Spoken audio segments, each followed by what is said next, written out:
What's up mga kabulis? Panibagong araw, panibagong paglalakbay na naman tayo.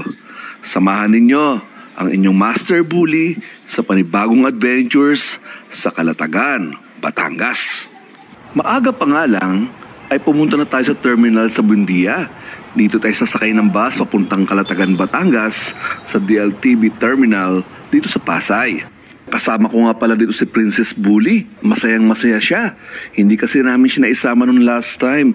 Kaya ngayon, babawi si Master Bully. Medyo may kalayuan nga pala ang ating biyahe ngayon. Inabot kami ng 4 na oras. Pero dire-diretso naman ang aming travel.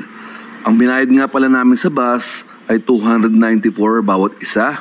Pagdating namin sa lugar, ay nakita ko agad ang tuwa ng aking anak. Kaya naman masayang masaya rin ako ngayong araw na ito. Dito nga pala kami sa Manuluoy, sa Calatagan, Batangas. Napakaganda nga ng lugar na ito. Kapag mahilig ka mag-camping, ay bagay na bagay ka dito. Pwede kasing mag-stay ng overnight dito. Kung mayroon kang sariling tent, mas makakamura ka. Kung wala naman, ay pwede kang mag-arkila sa halagang 500 pesos. At talaga namang ma-enjoy mo na ang ganda ng Manuluoy Beach Resort. Paalala sa mga gusto pumunta rito, dapat may dala kayong baon. Kasi wala na kayong mabibilihan dito sa loob kung hindi ang isang maliit na sari-sari store na limitado rin lang ang tinda.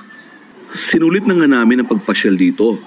Pati yung kanilang fish pond ay pinasyalan na rin namin at talaga namang inikot namin ang buong paligid. Napakaganda at matutuwa ka talaga sa iyong mga makikita. Sobra nga kami nag-enjoy dito ni Princess Bully.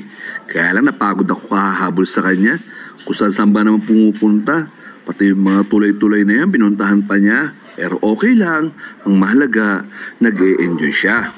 Day tour nga lang pala kami dito. Pero next time, nagpaplano kami na mag-stay rin overnight at masubukan mag-camping. Mukhang magiging masaya yun mga kabulis. So hanggang sa muli, ito ang inyong Master Bully. Paalam!